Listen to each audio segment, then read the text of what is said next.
This is episode number 189 of the Homeowner Show.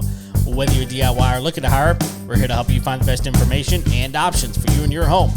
My name is Kevin Hackett, and here with me is Greg Williams. Hello, and welcome to the Homeowner Show. We're so glad that you could join us for another live episode of the Homeowner Show here in the studios. How you doing, Kev? I am great.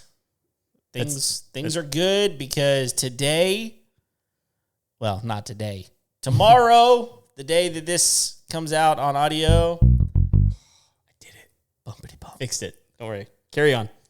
Tomorrow is pretend like nothing happened. It's a great day. Why is tomorrow a great day? Tomorrow's a great day. Why? Because I'll be a year older tomorrow.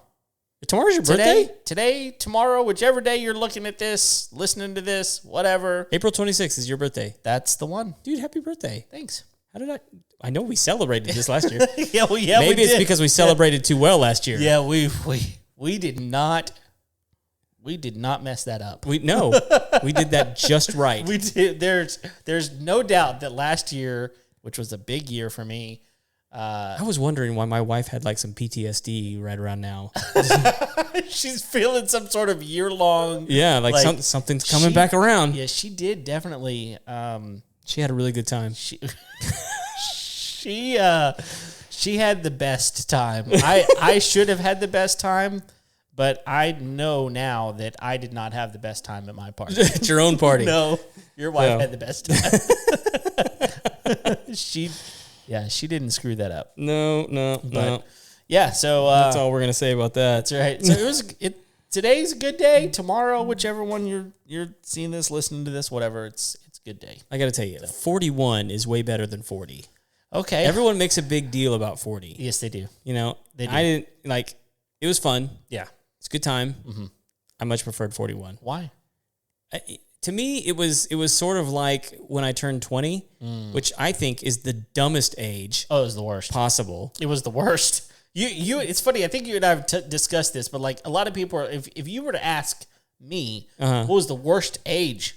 It's 20. 20 was the worst. Yep. And a lot of people are like, oh, whatever number. And I'm like, and if you disagree with us, you're stupid. You're so stupid. It's definitely without a doubt 20. Yeah. Yeah. Anyway, go ahead. So anyway, 41. 40, because everyone makes such a big deal. Like, oh, over the hill. Yeah. It's like, no, 41. Like, I'm here. Here I am. Yeah. I'm 40s. Yeah, I'm in the 40s.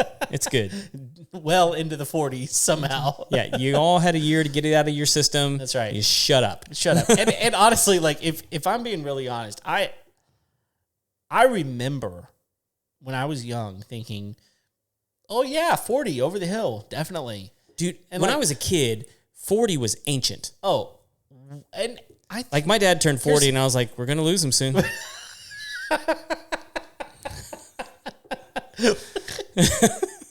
Like, what's funny is like my son. Enjoy him now. Yeah, my son last year he was like, Daddy, I don't want you to die. And I was like, what? He's like, you're so old. I was like, I'm really not that old. Like, and that's the thing is, I think people, whenever we were kids, that were 40, they acted way older. Oh yeah, than you and I do right now. For sure. Right? Yeah.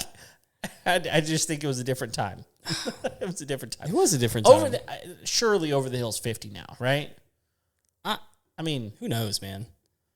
I mean, like, the answer I want to give you is 60. Okay. Because it's much further away from where I am now. It feels way more legitimate at 60. That honestly, like, technology's come a long way. Yeah. We could live longer. I don't know if I want to. Like, honestly. Because some of y'all suck. Exactly. Like, it's funny. One of our mutual friends, who's quite a bit older than us, but he actually was telling me just the other day that his brother, who is a doctor, he has told him, if I hit 80, right, shoot me. It's if I hit. And I'm like, 80? And he's like, 80. If I hit 80, and I'm not saying I will, but if I hit 80, shoot me, dude. So this will be a good, because I was gonna talk about the thing we went to this weekend that Jay Hugh and I did. We went to the shootout. Yeah. Right. So the dude that we ended up having dinner with was like 82 years old. Okay.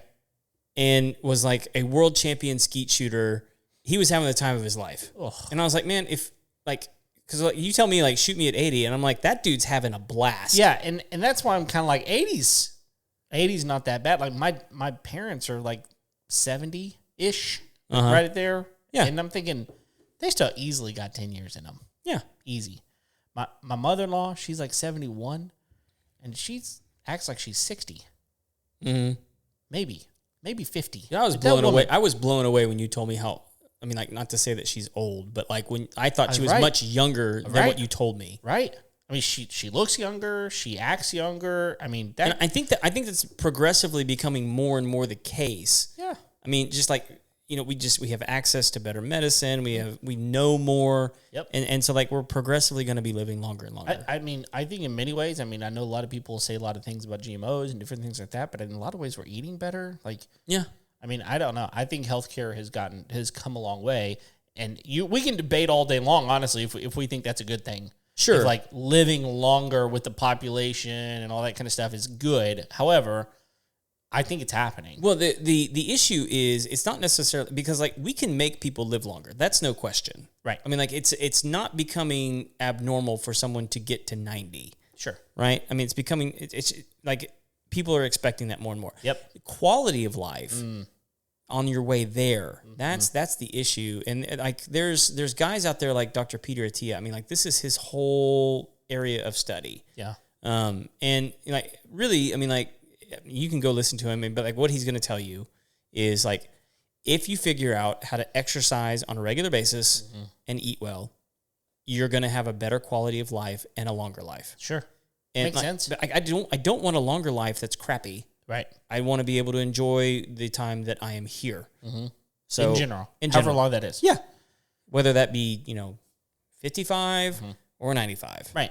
And like Kimberly's mom, my wife's mom, she lived, her grandma, she lived to 102 and it's almost 103. And honestly, she lived in her home until she was 100. And then she had a stroke and needed to go into a nursing home. But up until 100, she lived in her home by herself. And like, that's going to be my mother-in-law. Yeah. I mean, she's just a healthy person, It's just the way her family is. So I got to. I'm seeing the live feed. And I actually like that. I've got my guitar in the background. There it is. Yeah, I see it. That's my favorite axe. In case you guys were wondering. Yeah, she is, dude. So like we did the shootout this weekend with J. Hugh. Our company was sponsoring this thing for the North County Young Life. Fantastic organization. It was super fun to support them and help raise some money for them. And we got to do that all at Blackwood. Okay. Which is the gun range out on 2854. It's like close. It's like 6 or 7 minutes from here. Right. Our friends Jeff and Aaron own that, and like they are such fantastic people. They have done such an incredible job improving that facility from what it was, several years ago when they acquired it. And man, what a fun group of guys to go out and just shoot some clays with. Nice. I mean, like, and I I've been to like tons of banquets and fundraisers, and like I would rather go to a clay shoot than almost any other kind of fundraiser I can think of. If you ask me to go like a golf scramble, I'm going to be a guy that has like a bag of like aluminum bats and I'm just going to be smacking. I don't play golf. Like it's no fun for me. Like I know people enjoy it. It's not my thing. I do. But, and like, I'm sure that's a great way to raise money too, but like, let me go shoot some guns with a group of guys and eat some barbecue. Yeah. Shit. Yeah. I'll do that every weekend. Yeah. So, happily. Yeah. And we got to go do it with my dad and Jay Hugh and Colin, one of the guys that works with us. Yeah.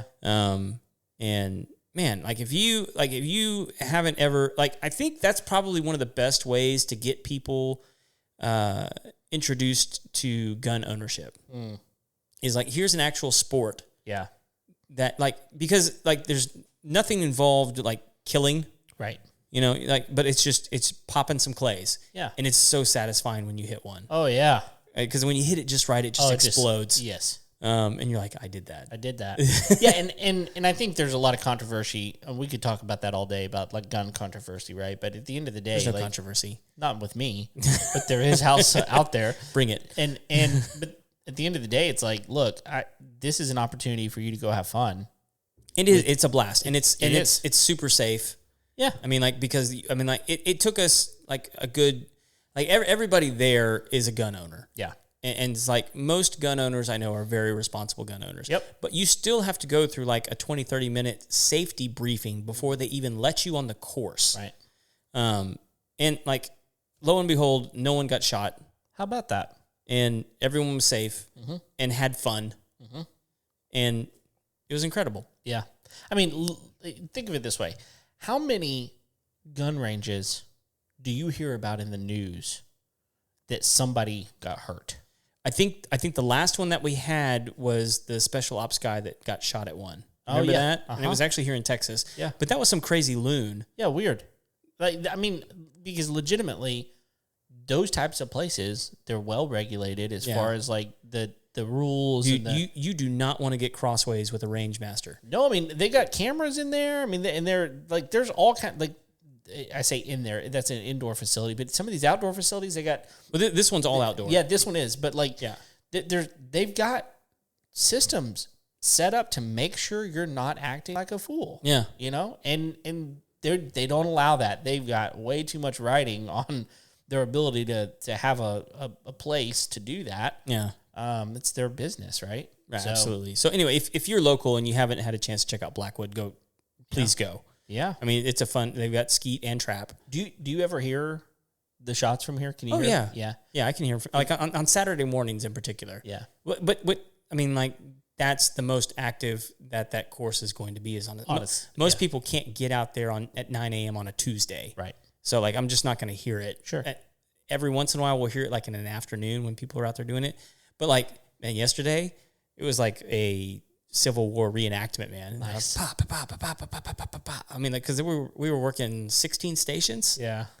You know? Yeah. So, yeah. That's fun. Oh, dude, it's a blast. Hey, you and I are going to do something fun a week from Friday.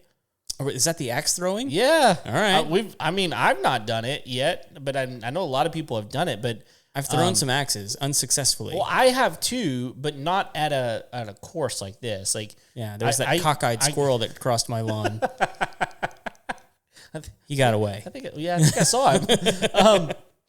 No, but like when I was in Scouts growing up, there was an axe throwing merit badge. Okay. And so I was able to acquire the axe throwing merit badge back then. I don't know if they have that still, but we just threw them at trees. Yeah. It was back in the day, right? Well, I'm interested to try it because the place that we're going, I don't know if they have axes or tomahawks. I don't know either. I've thrown tomahawks and I really like it. Yeah. If they're weighted really well. Yes. Yeah. I haven't, but some places only do axes. Yeah. And so I'm interested to see what this one is. Yeah. Well, it's going to be a lot of fun. Yeah. So we'll see. We're about 15 minutes in. Okay. Should we get to the actual meat of what we're doing? I mean, I guess so. Yeah, because the people that get driven nuts by this are going to love this episode. Yeah. Because we're going to review yet another Ryobi product. Ryobi. The Ryobi. Yeah. So you come to hate us when we love on Ryobi. I saw it actually on a chat board one day. Somebody was like, "Hey, has anybody heard about this homeowner show podcast?" And this one guy responded, he's like, "Yeah, those guys really love Ryobi." And it's like, yeah, we do, but it's because like I actually use it in the field. Right. And you have Ryobi stuff as Yeah, well. I've had it for a long time, we would be happy to review any other tool line. Absolutely. They just need to send it to us. Yeah, and or lower their prices. Or lower their prices. Or extend their product line. Yeah. Make something interesting. Yeah, because at the end of the day, I mean, Ryobi continues to put out low cost, not low. I don't think it's low quality, low cost tools, and their product line far exceeds numerically the other products out there. You know? Yeah, numerically they are. There's a couple things that they're missing. I'd like to see. Okay. There's a new one I want to try out. They have a battery powered set of limb loppers. Oh, really? Yeah. The price is not like it's like $150 just for the tool without the battery. That's high for some of their tools. It is high for some of that. Like, but I want to try it. Sure. Like it looks interesting to me, and I have like a lot of limbs to. So if so if it's functional, it would be really helpful. Yeah. Because I've got like the loppers that I've got are actually kind of nice. They've got a an extra hinge in there. Yeah. And so it makes it a lot easier. Get some more leverage on it. I like those. Yeah. But I mean, it doesn't, I mean, they wear out. Yeah, they do. So. And I get tired. Exactly. So, and like batteries wear out, but I can just pop in a new one. So. But Exactly. anyway, what we're talking about today, I got it right here. It's the Ryobi compression drive stapler. Okay. Pretty cool thing, and it's sort of outside of the HP line. Yeah. I think it's because of like the mechanism that it uses. It doesn't make sense to have that. What is it? Brushless. The brushless, because that's nothing that would exist in this. Right. You don't. It doesn't need that. So it's a different technology, but it's still their new stapler. Yeah. Because we could go back for a minute. I've got one of the original staplers. Right. It's blue. Okay. That tells you something. But it also, vintage. but it also was a combo brad nailer. Okay. So it's a brad nailer and stapler, and honestly, it works great.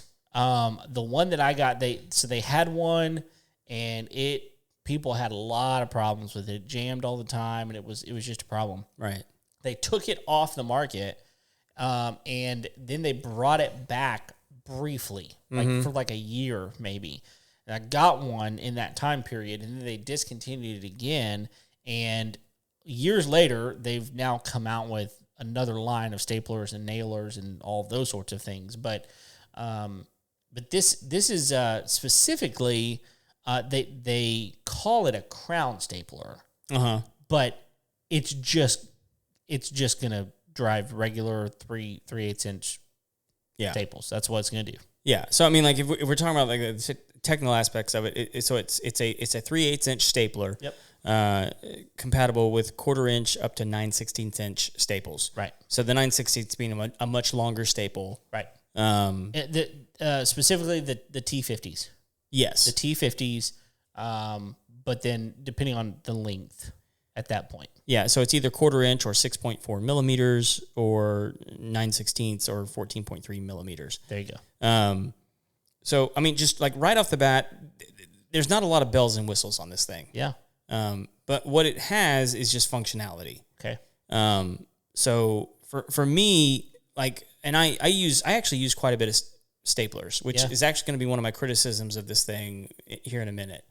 But this actually has one of the best loading mechanisms that I've used in a while. I'm going to try and get this on screen because a lot of them have like a push in with a spring loaded deal that you push it in and push it up in order to get it to release so that you can reload. But all this has is just a trigger release where you push down and everything slides out. Oh, yeah, that's actually really helpful because the one that I've got, you actually have to like pinch it and pull it out. Right. And that it's first of all, it's difficult to do, and second of all, it's plastic. That is not plastic. It's not plastic. It's metal. Yeah. The whole assembly all the way through up to the front is nothing but metal. And the way that you load it is you just stick the staples right on top, and then they're in. Okay.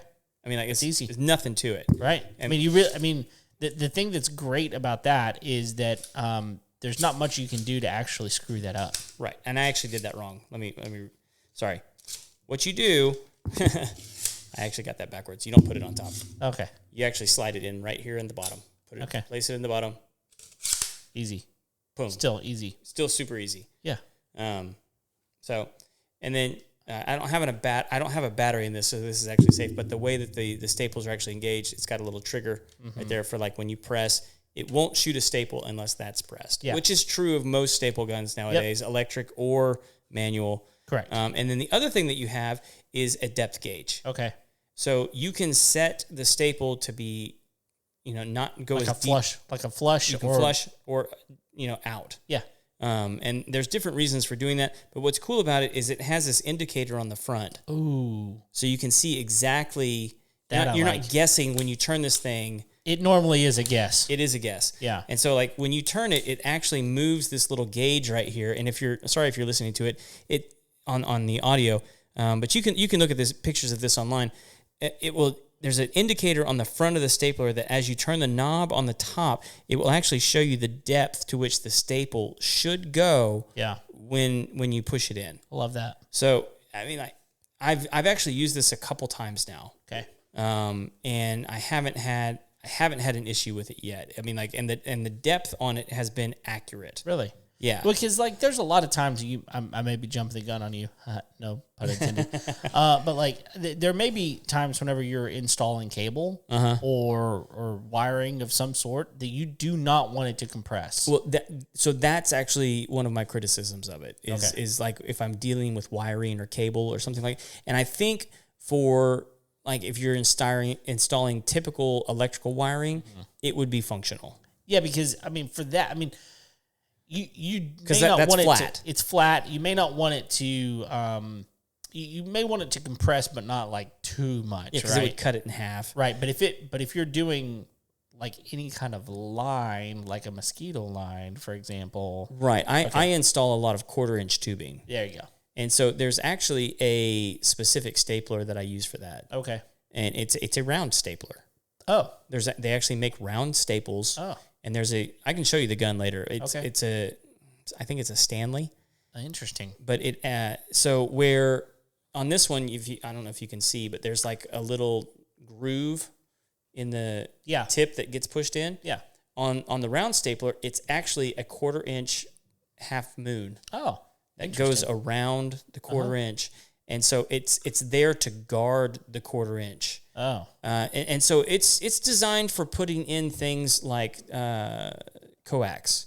Oh, yeah, that makes sense. So it doesn't cut the coax, but you can install it and put it flush up against a wall, secure it. Man, that's huge. There's a lot of round things that are 1/4-inch around. Yes. And so that staple, you're able to secure it up against a wall, and it's just a perfect round staple that just holds it right in place. It's beautiful. Love it. I really wish that some company, and I don't really care who, some company would come up with a battery-powered version of that, because doing this, squeezing over, because it takes quite a bit of pressure to do it. Yeah. To do it over and over and over and over again over the course of like 4 hours can be like, it'll wear your hand out. Sure. And it just, it's annoying. Right. But so this stapler doesn't do that. Right. I wish it did. That's really my biggest criticism, because it doesn't seem like it would be that difficult to have an interchangeable a loader of some sort, or magazine, or however you want to call it. Like magazine better. Probably better. It just seems like that would be something that they could come up with that wouldn't be difficult, because I mean, like the firing mechanism is essentially the same. Yeah. So anyway, but I mean, as far as for what it is, it's fantastic. Yeah. So I actually use it quite a bit to staple. I don't know what to call it other than like chicken wire. Oh. But like, there's a name for all those different kinds of metals that have holes in it. Yep. But it's not like chicken wires. Chicken wire is really like, it has big holes in it, and there's ones that have much smaller holes in it, and some that have even rectangles and different. Right. And I use a bunch of different of those all the time, and this is able to staple those up against wood, keep it flush, keep it neat, and allows me to do it very quickly. Right. Without having to run any cords, because a lot of times when like me or any of my guys are doing it, we're up on a roof, and so like having a cable of any kind is actually really dangerous, because you can get tangled up in it and cause you to slip, all sorts of different things. Having something like this where it's just battery, and it's free, and not only that, I mean, like, I'm gonna hand it to you, Kevin. Like, it's not. If you look at it on the video, like, it doesn't look really big, but if you hold it in your hand, like, it's pretty dense. Yeah, I mean, it's definitely substantial. Like, that's one of the things that we talk about often is like how things are weighted. Yeah. And honestly, like, I mean, if doing things sideways, you really need the battery in there to counterbalance it. But I would assume that it does counterbalance pretty well. But that's substantial. Yeah, and you could put the 4-amp battery in there and it would be okay.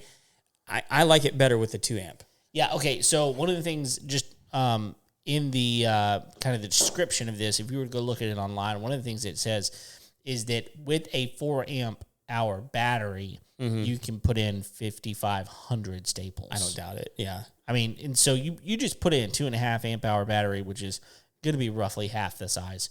I mean, I mean, even How many if it people only are- does like 2,000. Exactly. How many people are putting in 2,000 staples a day? Yeah. Mean, I know there are people out there that do, especially, depending on what industry you're in. Yeah. But most people that are buying Ryobi products, like especially homeowners and stuff like that, like that thing's going to last forever. Yeah. Yeah. And it's much better than the vintage ones as far as that, know. And I'll tell you this, one of the other things I thought, I mean, just in the unboxing of it, it does have a belt clip. Oh. So like, if you're going up a ladder, Yeah. you don't have to hold it. That's awesome. You could use the belt clip if you want to. I typically use a tool belt. So I don't take advantage of the clip.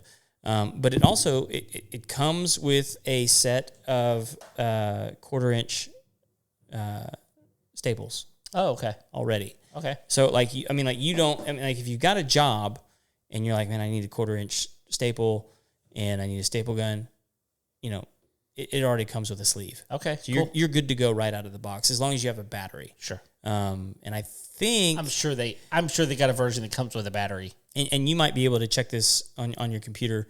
But I think they're only like $49 right now. Oh, really? Yeah. Interesting. I'm gonna go look. So I mean, like if that price was right, I mean, like it was a steal for me. I mean, because I think like a normal staple gun that's just a manual one is like $25, $35 for a Sure. good one. Sure. So to pay $49 for one, I don't have to like use, It's hard to tell. Like right now, I mean, they've got some. I think I got a 2-pack of the 4 amp hours for $80. No. Though, how much is a stapler? Oh, the stapler? I thought you were talking about batteries. I was like, okay. No. The batteries are... No, right now online they're saying at least just online it's showing 80, 79 actually. For the stapler? Uh-huh. Really? Does it come with a battery? It is not. That's what they're showing right now. I didn't pay that much for it. Well, you found a deal. Yeah, I think I only paid $49. Yep. Well, either way, I mean, I like, feel like I need to like... double check me. Yeah. Okay. I believe you. Yeah. I mean, that is the tool only. They do sell it with a 1.3 amp hour battery and with a 4 amp hour battery. Just kind of depends on which one you want, but yeah, I mean, I do see the belt clip that you're talking about now. It's just kind of a metal hook that kind of hooks Holy on. crap! $79. You really didn't believe me, did you? 119 with a battery. Yep. Or 158 with 2 batteries and a charger. Yeah. Dude, that sucks, y'all. Would you have bought it for that price? Let me No, ask you that. I really wouldn't have. Okay. No. All right. Fix yourself, Home Depot. Yeah. Who knows? I mean, like Supply and demand. Who knows? it's still a good stapler. It's not an $80 stapler. Yeah. I mean, here's the thing. It all really depends on what you need. Yeah, I mean, that's true. Because I mean, honestly, one of the things that I know that See, all those people out there, like those guys are just like bird dogging for Ryobi. Like that's too much. Yeah. Okay. I mean, I'm with you. Well, Let me ask you: Would you pay $80 for the stapler? only here's the only reason I would know, not right now. Okay. I mean, if I needed a stapler, Kevin just and bought I a needed- house. He's not buying nothing. Not the house. But like if I needed a stapler to do a few things here and there, I would probably be like, okay, I got to put 30 staples in. I'm going to go buy a manual versus that. Because a manual you can buy for $20 probably. 25 Okay. around there. Yeah. So and it's going to work. It's just going to work. Yeah. Right. But let me ask you this, because here's the thing I think that they're trying to achieve. I think most people who need a stapler, like an industrial stapler, like a crown stapler, like what we're talking about, probably have one. Probably. And it might be like 5 years old, 10 years old. But like even at 10 years old, it's probably pretty functional. Sure. I know that my round stapler that I have, it's at least 10 years old. Yeah. It's a fantastic stapler. It's going to work forever, and you don't have to put a battery in it. Right. So let's say that you have that. You have a reliable crown stapler, right? And you have a job, and you're going to have to put in 100 staples. Yep. Are you spending $80 to go get a new stapler? No. Or are you going to use the old one? I'm using the old one. I'm in the same boat. I'm friends with you, so I'm just You're going to borrow mine? Yeah. But like, I mean, honestly, I think that there could be moments where, I mean, again, this is what I was about to say earlier.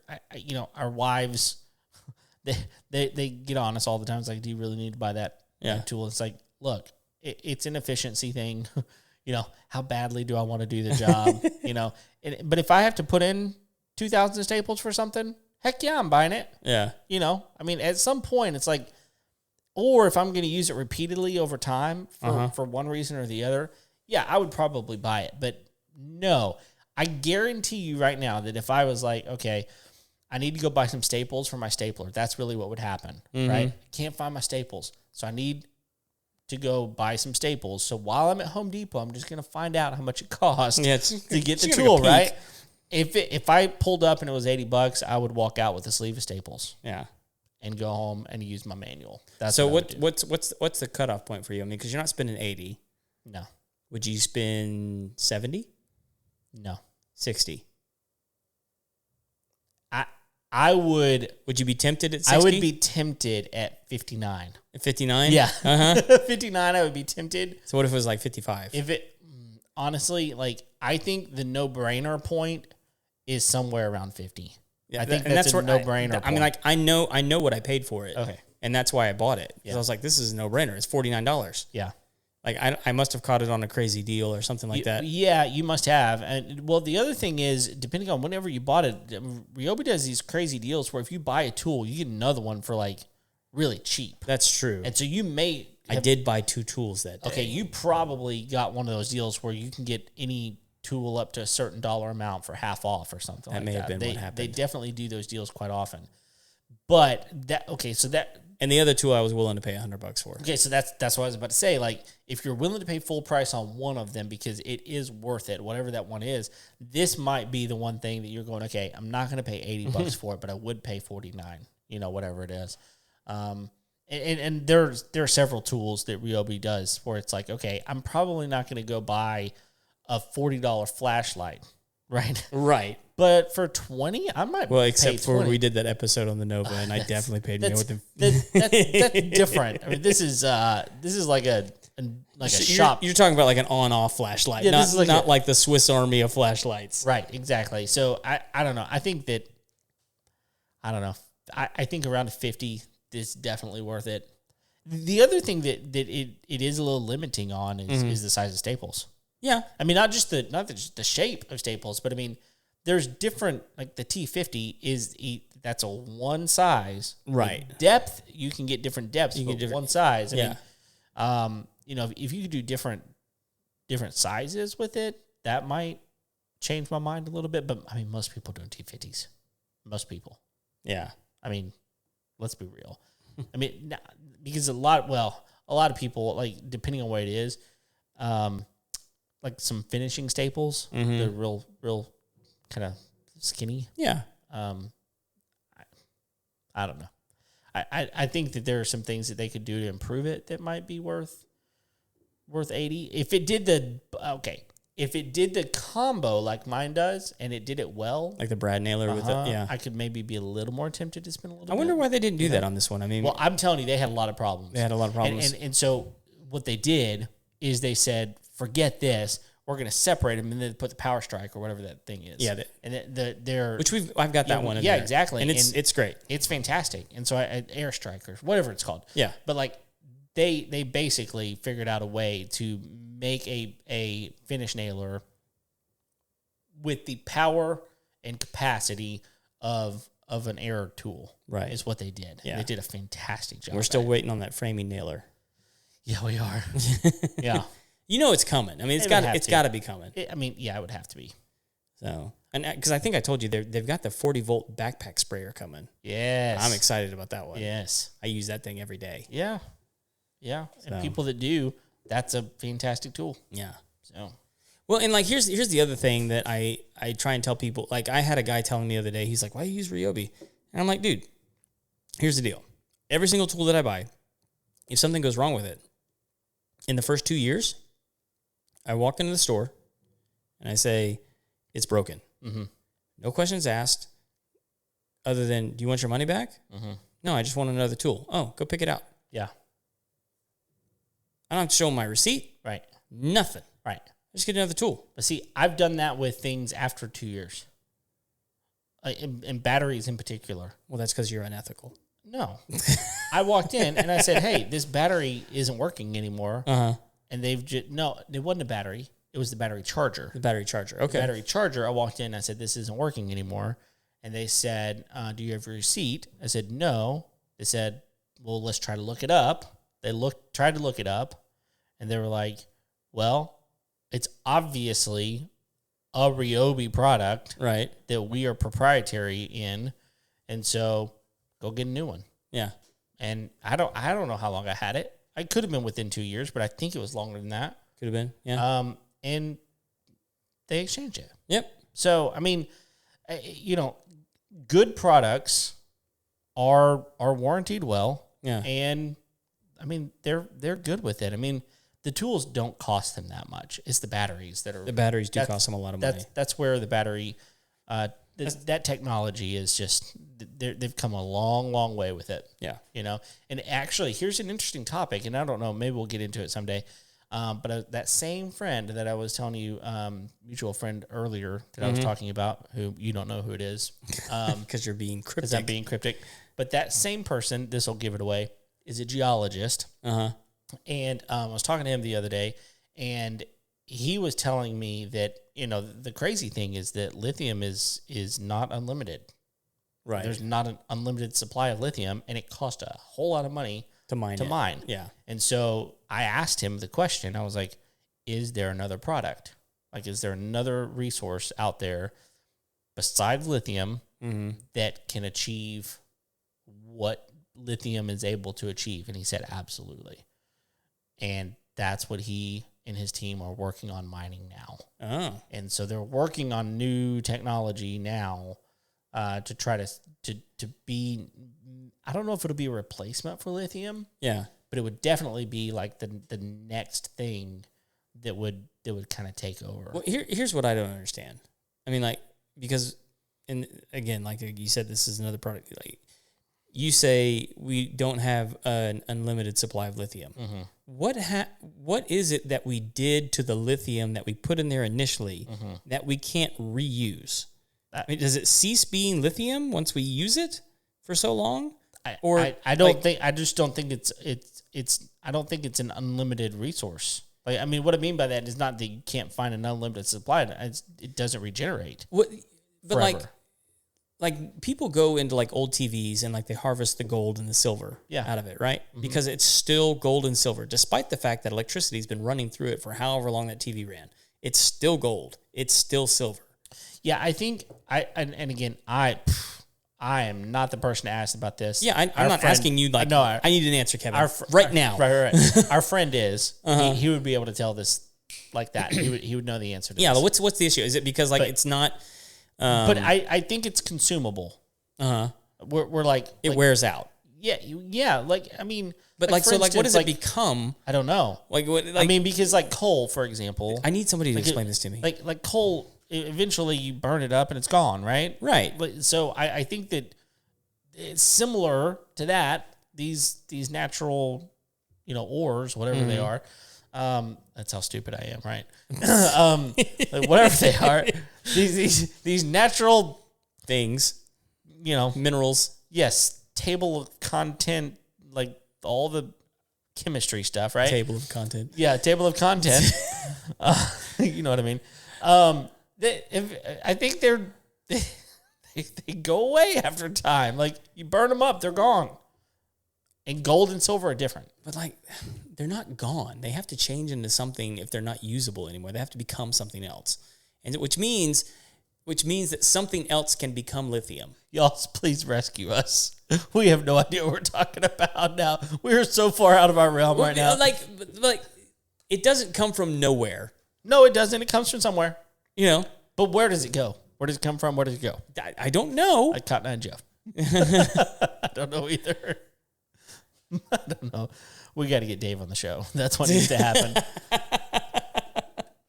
When Dave comes on the show, he'll be able to answer all these questions. Right. Actually, that might actually not be a bad idea. It might not be a bad idea. Yeah, I mean, it would be a very different type of show. Yeah. And he would take us down. He would go more off the rails than we would. the places he would take us off the rails would be probably phenomenal. I would enjoy the ride. I would too, man. Yeah. The guy's smarter than you and I ever thought about being. So, anyway. I've never thought about being smart. Clearly true. That is clearly true. All right. I think we've kind of exhausted the conversation about this crown stapler. So stapler, it's a win at 49. It's a loss at 79. You take your Don't pick. do it. Don't do it. But just envy me because I got mine for not 79. Well, again, but you might be able to get it if you buy another tool. Get it. I don't know if they're still doing that deal or not, but they do it. They do it pretty regular. Pretty regularly. Yeah. So yeah. But anyway, thanks for being here. Thanks for downloading the show. Thanks for watching.